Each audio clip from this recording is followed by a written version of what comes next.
So God bless you. Thank you for joining me today. So we have some additional scripture verses that we didn't previously share with the other healings that we talked about. Here we have in the book of Matthew, 2 blind men from chapter 9, and then also somebody who is mute. And of course, Jesus doing the ultimate healing and raising Lazarus in the book of John, chapter 11, verses 1 through 44. So what I wanted to do here, and of course we can't read all of these for time purposes, but we want to look at some of the disciples' healings that went on as well, and then of course the Apostle Paul.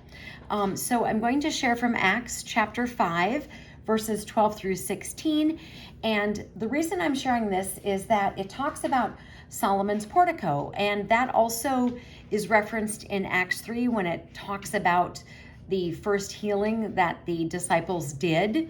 But remember that Solomon's portico, it's that outer court of the temple. And remember, we talked about that, where anybody can be there from Exodus 26. So it says this in Acts 5, 12 through 16.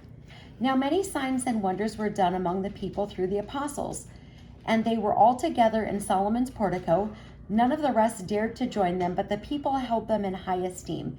Yet more than ever believers were added to the Lord, great numbers of both men and women, so that they even carried out the sick onto the streets and laid them on cots and mats in order that Peter's shadow might fall on some of them as he came by. A great number of people would also gather from the towns around Jerusalem, bringing the sick and those tormented by unclean spirits, and they were all cured. So I've got some other verses here in Acts 8, Ananias healing Saul, who would become Paul in Acts 9, and some other verses here for you to look at.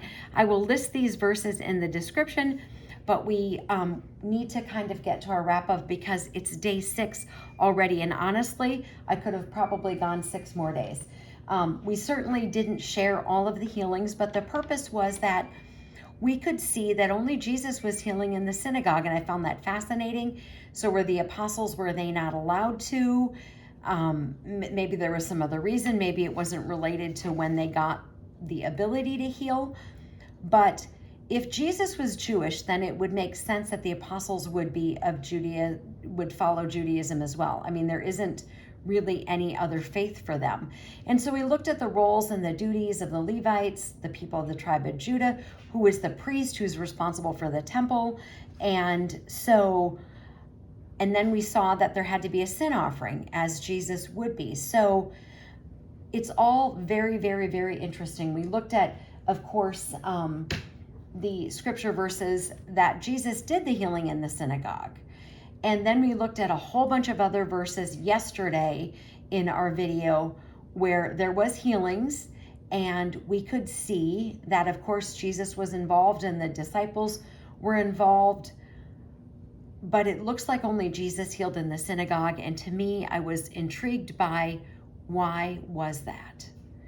So did we come to any sort of resolution here in these last 6 days? And this is where I want your comments. This is where I want your comments below in the video, or you can actually email me as well, messagewps@gmail.com.